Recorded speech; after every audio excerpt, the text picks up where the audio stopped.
want to talk to you in this video about teaching your children to detach.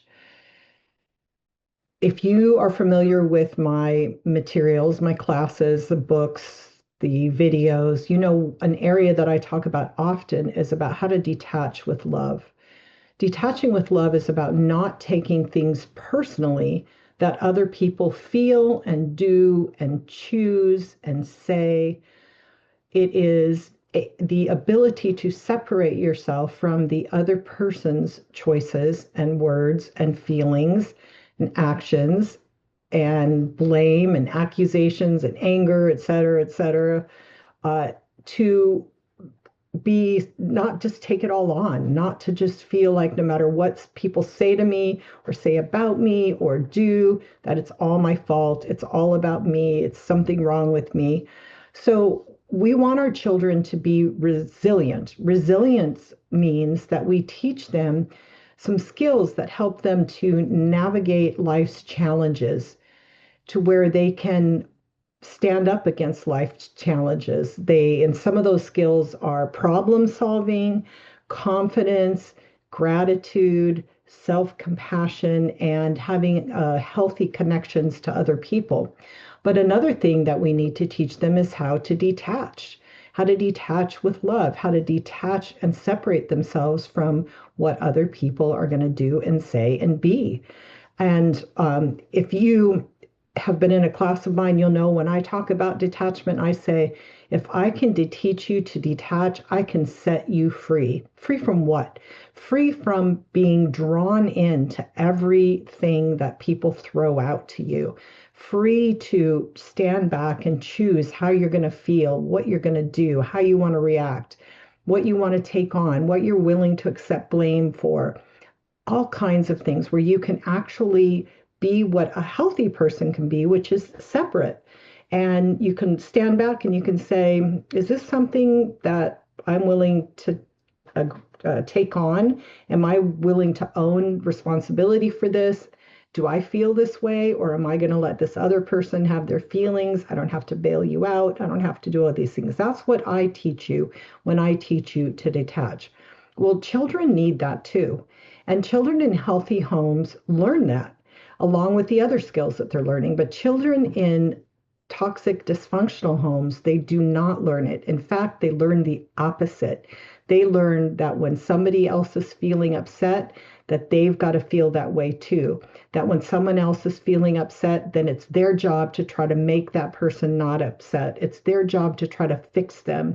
They learn that they've got to take on the accusations and the blame, that when other people are irritable and cranky and mean or drunk or angry or whatever, that when they blame them and they say, it's your fault, you did this, or they are super impatient, they learn that it is about them, that they've done something wrong, and they learn to blame themselves and they learn to take it all on. You know, when I was a little girl, my dad was an engineer and he was really smart, obviously really good with math. And I could come into his room and I could say, hey, Dad, will you help me with math? And I either got, hey, come on, come down, sit down, and let me show you, and just super patient, super detailed. And this was from grade school through college. Super helpful, really patient. I'd walk out of there and it'd be like the best tutor in the world. But the opposite could also happen. I could walk in there and I could get the, you know what, out of here. And for no reason, nothing different about my approach or what I said or whether I was right or wrong to ask him. It was all about what was going on with him. It wasn't about me, but I didn't know that as a little girl. I didn't know that it was daddy's problem. It felt personal. It felt like I had done something wrong. It felt like it was a reflection on me that he was angry with me asking him. Unfortunately, I did the same, not exactly the same thing, but the same types of things with my kids. I didn't teach my kids early enough that when I was in a bad mood or their dad was in a bad mood, that it wasn't about them. I did it later, but I didn't know that skill myself at the beginning when my children, especially my oldest ones, were first born. But I recognize now how critical it is that we teach all of our children to detach. It may not just be what's going on in the home, it might be for them, it might be what's going on outside the home, detaching from teachers, from peer groups, from social media comments, from opinions that other people have about them. It could be outside family members. It's just we've got to learn to be able to separate ourselves from that and not take it on. Just because someone says it doesn't mean it's so. Just because someone calls you a bad name does not mean you are that. Just because somebody tries to say it's your fault does not mean it is. That person could be avoiding taking responsibility for their own stuff and just blaming you. That person could be lying. That person could just be mean because they're hurting inside themselves and lashing out, whatever the reasons are. So let me give you some examples before a child learns to detach and after a child learns to detach. Okay, so the first one is taking what people say and do personally. That's what they do before they detach. But when they detach, they don't take what people say and do personally. They can see, hey, my friend was mean to me and she said something really rude, but you know, I'm not going to excuse that. That's not okay. And that tells me about something about who my friend is, but I'm also not going to take it on because I know I'm not those things and I didn't do that. And I know my friend has a lot of problems in their home and they've probably are going through some things. So I'm not going to believe it. I'm also going to recognize, we got to kind of pay attention. Is this the right friend for me? But I'm not going to take it on. Not going to believe that about myself. I'm not going to say I'm a bad person or I'm not a good friend because this one friend said this thing. So, secondly, an example would be an impatient parent's explosion, like I talked to you about my dad's explosion. Before detaching, I take it on as I did something wrong. And after, I know, no, that's dad. He's really impatient. And he can go from really patient to angry, not depending on what I did or my mom did or my sibling did, but depending on what his mood is. And that's not about me. Or it's not about me if my mom is sad. Before detachment, a child sees the mom sad, depressed, crying, and feels responsible to go make that mom happy, to make that mom try to laugh, to make that mom feel better so the child doesn't go out to play, doesn't go to be with their friend. Instead, just sits there and try to fix that mom. But after detaching, the child knows, hey, it's my mom's responsibility to make herself happy. I can't do that. I'm just a kid. So you can think, I'm sure, of many examples of how before and after detachment that it would help your child to understand this principle. And they can be really little and learn this. They can be in preschool and learn it. So it can be with little sayings like, a person shows you what's in their heart. It's not about you. The words people say are about them, not about you. Or it could be just something like I said, just because someone says it doesn't make it so.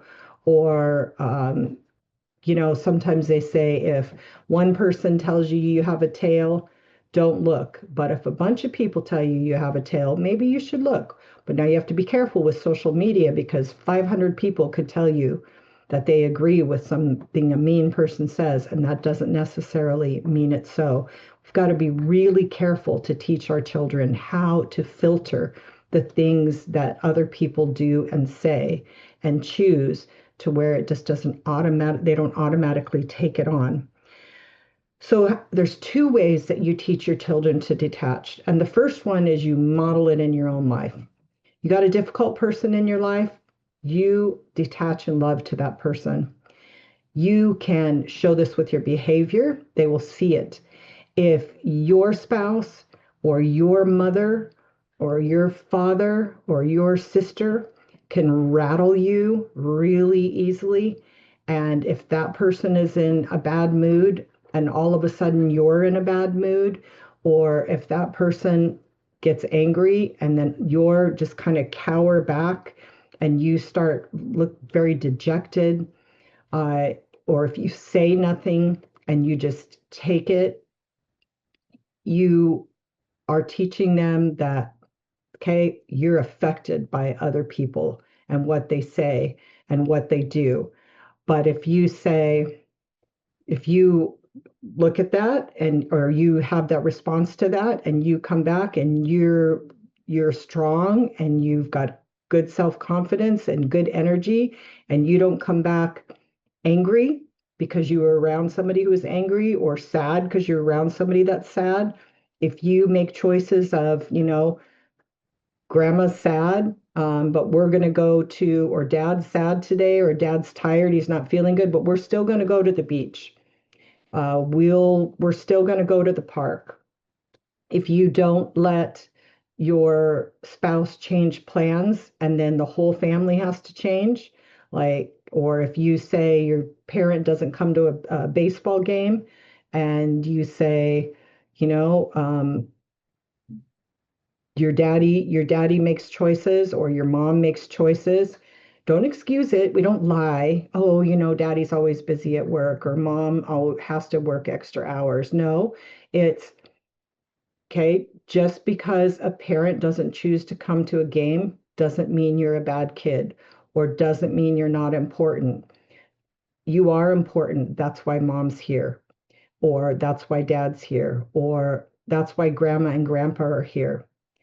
Dad doesn't always make good choices, or some people make choices that tell them more about what's important to them than, but not doesn't mean that that's who you are, or however you need to say that. You kind of got the idea, right? You don't even have to use the person's name. I did in that example, but you can give them an example of modeling it in your own life. You can say, my friend was really upset with me because I told her that I couldn't go shopping with her today. But it's okay. I'm going to let her be upset because she has a right to be upset, but I'm still going to stick to my decision to do what I need to do. So you can give your children examples in your own life. You can let them hear you say things to people. You can let them see you to stay detached when you are going through things, which is actually modeling detachment. Now, I think I kind of jumped into the second way of doing this when I gave you the example of talking to your children about, say, a parent that wasn't at a baseball game or something. So the first one is you model it in your own actions. And the second is you apply detachment to their lives. So when they're in different experiences, when things happen to them, when you see it happen, or they come to you sad or upset or crying or complaining or they look dejected, you can use that as an opportunity to talk to them about detaching. And for instance, like when someone is angry, you can say, like, say the parent is angry. Well, when I have people in my life that are angry, I I remind myself that anger is not about me. Anger is about what's in the other person's heart. Or I remember when I was a little girl and I used to go into grandpa's room, and grandpa would sometimes be really, really nice and happy to help me with math. And other times he'd be really mad and he'd yell at me and tell me to get out of the room. And I used to think when I was a little girl at first that that was because I did something wrong. But I know now that that was because grandpa was in a bad mood. And it wasn't that I did anything wrong. So, see, you can use that example. You can use an example with your boss in the workplace, and we can adjust our how much details and the words we use to the child's age and ability to comprehend. But children are pretty smart and they pick up things very quickly. They're like sponges.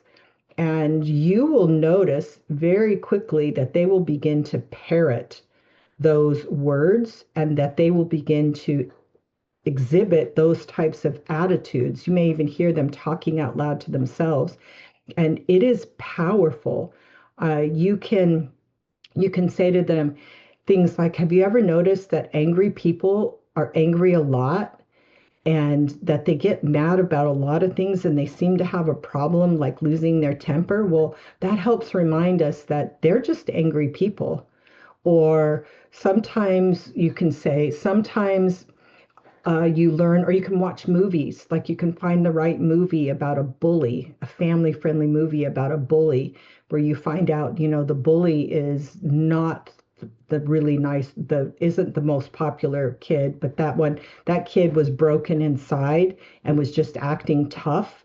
So you can say, bullies act tough, but it's usually because something's going on inside of them that they're kind of having to pretend that they don't care. And so they're mean to other people just so they can ignore what they're feeling, or because they need to be the one that's most popular, but they're really not the best people to be around. You can give examples of that, and you can you can do it by your own actions and the way that you respond to things. But you can also do it with examples where you tell them, stories. There's stories that you can read. There's books, Christian, non-Christian book, that talk about like the bully being the kid that has all the problems inside that's just trying to defend against those, but that we don't have to let the bully mistreat us. So all kinds of ways that you can use detachment with responding to things that are going on in that child's life. It's like, okay, so, you know, I just did this with an older family member the other day when there was a new friend group situation. And I said, was kind of first thing was, oh, this person said that the next time they got together that they would invite me. And then I just see now from Facebook that they're together, but they didn't invite me. And it's just like, okay, so you have a choice right then. Do you want to take that personal and say, oh, the person doesn't like me? Or do you want to step back and observe that from a distance and say, hey, you know, that doesn't mean that. And my response was, you know what? Sometimes I like to go with a group of people, and sometimes I like to go with just one person, especially when I've got people that don't know me and my other friends as well as I do.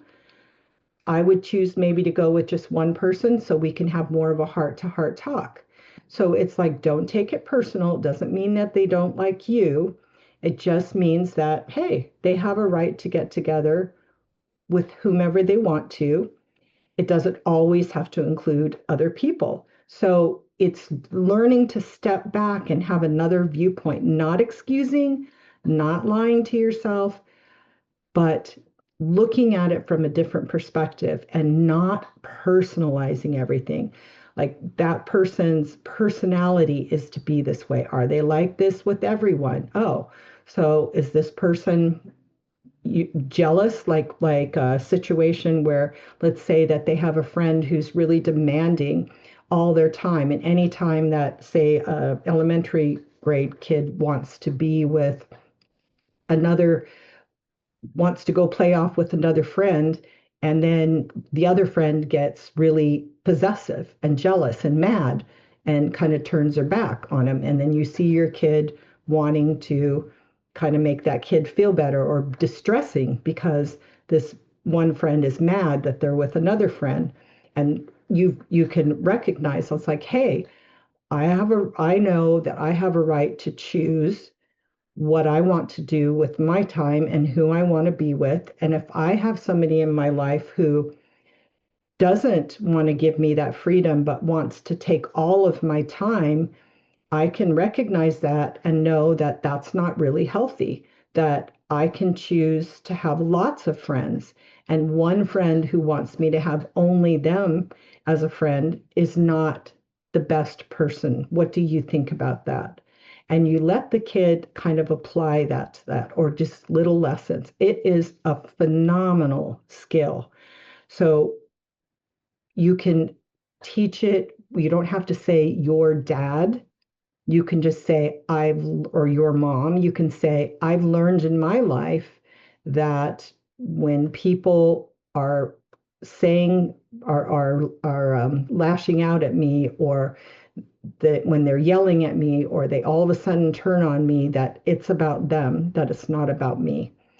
All kinds of examples. So you want to model detachment in your own life. So you got to learn it. You got to watch my playlist on detachment. You got to read my books that talk about detachment, take a class where you learn about detachment, and model it in your own life, and then apply it to your children's lives.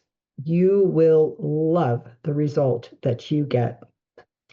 And Deuteronomy 6, 4 through 8 tells you this. Hear, O Israel, the Lord our God, the Lord is one. Love the Lord your God with all your heart, all your soul, and all your strength. These commandments that I give you today, see, this was God giving the Israelites the Ten Commandments.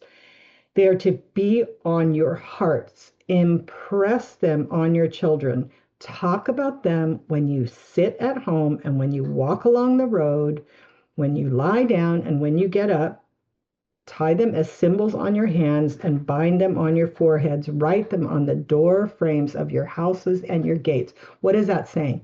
That's saying apply them at all times in all circumstances of your life. Everything you're doing, you're teaching. Everything you're doing, you're modeling. And if you do that, I think you will see that your children will learn a lot.